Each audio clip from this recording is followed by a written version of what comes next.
आज के deep dive में आपका स्वागत है। नमस्ते।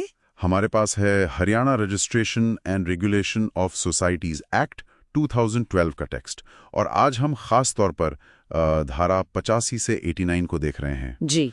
तो मिशन सीधा है ये समझना कि इस कानून में सरकार के पास सोसाइटियों को लेकर क्या शक्तियां हैं, क्या लिमिट्स हैं, और ये पूरा लीगल फ्रेमवर्क है कैसा। बिल्कुल। और ये धाराएं काफी अहम हैं क्योंकि ये सरकार, सोसाइटीज और बाकी कानूनों के बीच का जो रिश्ता है उसको डिफाइन करती हैं। हाँ, मतलब रूल्स क्या हैं, लीगल स्टैंडिंग क्या है, वो सब। जी। तो चलिए देखते हैं। है। ठीक है, तो शुरू करते हैं धारा 85 से। जी। ये सरकार को छूट देने की शक्ति देती है। इसका मतलब क्या है, थोड़ा बताइए। देखिए, इसका मतलब है कि अगर सरकार को लगता है कि कोई खास सिचुएशन है या पब्लिक इंटरेस्ट में ऐसा करना जरूरी है, तो वो किसी एक सोसाइटी को या किसी खास तरह की सोसाइटीज को इस एक्ट के कुछ प्रोविजन से छूट दे सकती है। अच्छा, लेकिन ये छूट मतलब अनलिमिटेड तो नहीं होगी, कहीं इसका गलत इस्तेमाल ना हो जाए। नहीं, इसमें लिमिट्स हैं। पहली बात तो ये कि छूट सिर्फ 1 साल के लिए ही मिल सकती है। सिर्फ 1 साल? हाँ, और अगर बढ़ाना हो तो बस 1 और साल के लिए बढ़ाया जा सकता है, और इसके लिए भी लिखित में कारण देना होगा। ठीक है। और दूसरी बात, ये छूट पूरे एक्ट से नहीं मिल सकती, सिर्फ कुछ चुने हुए प्रावधानों से ही मिलेगी।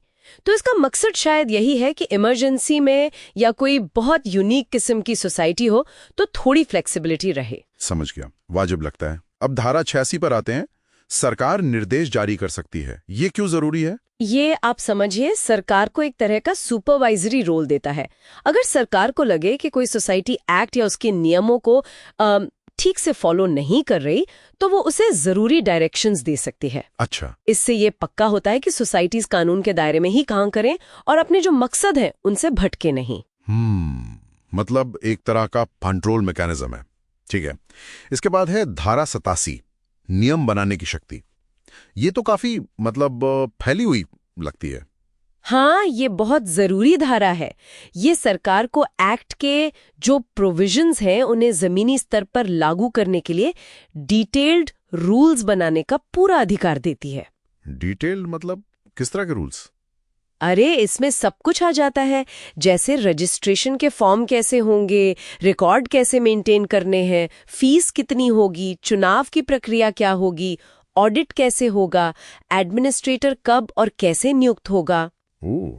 यहाँ तक कि सोसाइटी को खत्म करने यानी भंग करने का प्रोसीजर भी इसी में तय हो सकता है।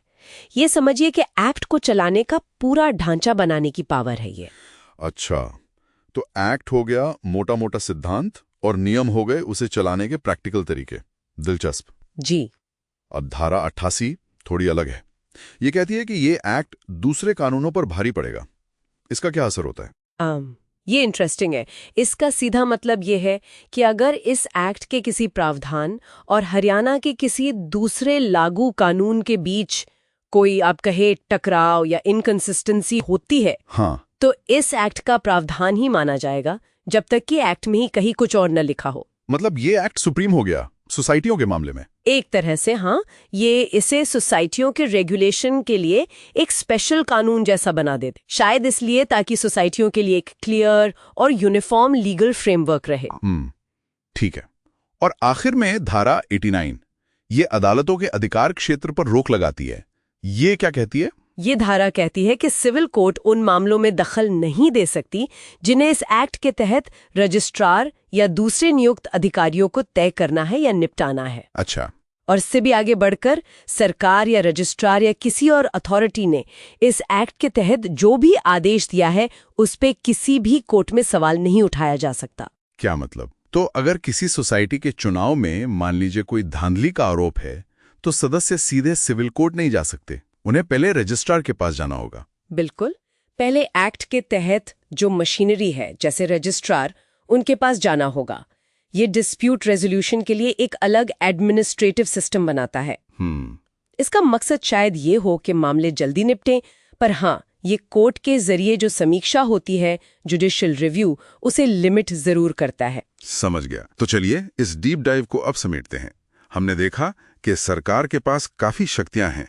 धारा 85 के तहत सीमित छूट देने की, धारा 86 के तहत निर्देश देने की, और धारा 87 के तहत तो बहुत डिटेल्ड नियम बनाने की। जी, और साथ ही धारा 88 इस एक्ट को दूसरे राज्य कानूनों पर प्राथमिकता देती है और धारा 89 सिविल कोर्ट के जुरिस्डिक्शन को लिमिट करके एक स्पेशल एडमिनिस्ट्रेटिव जस्टिस सिस्टम बनाती है। हाँ, ये सब मिलकर सोसाइटियों के लिए खास किस्म का रेगुलेटरी माहौल तैयार करते हैं। बिल्कुल, इसका मतलब साफ है कि सोसाइटियों के ऑपरेशन और उनके अंदरूनी झगड़ों के लिए एक विशेष व्यवस्था बनाई गई है। हाँ, और यहीं पर एक सवाल सोचने लायक है।